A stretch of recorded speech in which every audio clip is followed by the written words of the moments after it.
की economic policies की वजह से इंडिया की ट्रेडिशनल इकोनॉमी पूरी तरह से डिस्ट्रॉय होने लगती है। ऐसी कोई भी इकोनॉमिक क्लास नहीं भाई थी साहब, जिसे इतना ब्रिटिश ट्रैफिक रूल है में ना, नुकसान नहीं हुआ, चाहे फिर वो पेजेंट्स हो, अल्टीमेट स्ट्रगल कर रहे हैं। आर्टिजन्स हो या फिर जमींदार ही क्यों ना।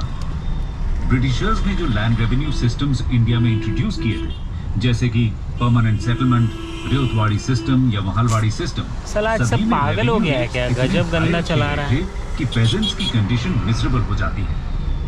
रेवेन्यू चुकाने के लिए उन्हें कर्ज लेने की जरूरत पड़ने लगती है और इस तरह वो धीरे धीरे मनी लेंडर्स के जाल में फंसने लगते हैं। इसके साथ ही एग्रीकल्चर के बढ़ते कमर्शियलाइजेशन ने भी पेजेंट्स की हालत खराब कर दी थी।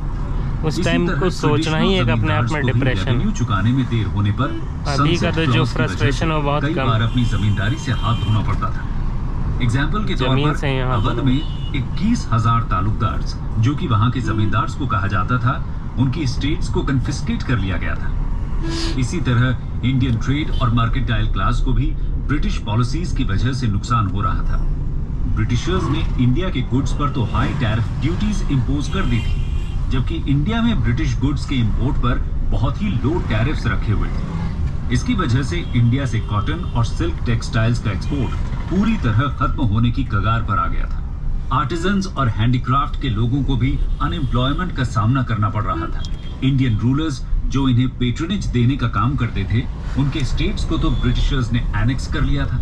इसके साथ ही इंडियन हैंडीक्राफ्ट्स को डिस्करेज करके ब्रिटिश गुड्स को प्रमोट किया जा रहा था, जिसके परिणाम स्वरूप इंडियन आर्टिजन्स एम्प्लॉयमेंट के लिए कोई दूसरा रास्ता खोजने पर मजबूर हो गए थे। और वो मिलना भी बहुत मुश्किल हो रहा था, क्योंकि मॉडर्न इंडस्ट्रीज का डेवलपमेंट भी इंडिया में नहीं हो रहा था। इस तरह से ब्रिटिशर्स की शोषणकारी आर्थिक नीतियों के कारण इंडिया के लोगों की आर्थिक स्थिति खराब होती जा रही थी, और ये एक बहुत बड़ा कारण बनती है 1857 के रिपोर्ट का। आइए अब बात करते हैं कुछ एडमिनिस्ट्रेटिव कारणों की। Administrative causes. दोस्तों, कंपनी के एडमिनिस्ट्रेशन में बहुत ज्यादा करप्शन फैला हुआ था, जिसकी वजह से आम लोग बहुत परेशान थे। इसके साथ ही कंपनी का एडमिनिस्ट्रेशन इंडिया के लोगों के लिए एकदम फॉरेन था।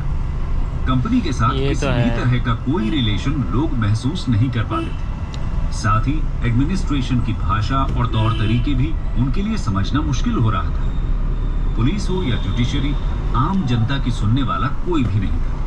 इस वजह से भी लोगों में ब्रिटिश रूल के खिलाफ असंतोष की भावना बनी हुई थी। अब बात करते हैं कंपनी के खिलाफ पैदा हुए आक्रोश के पीछे के कुछ social religious causes. Social religious causes. दोस्तों, ब्रिटिशर्स कभी भी इंडियंस को अपने बराबर का नहीं समझते थे। उनके एटीट्यूड में रेसिज्म और सुपेरियोरिटी कॉम्प्लेक्स भरा हुआ था। इसकी वजह से एक आक्रोश तो लोगों में था।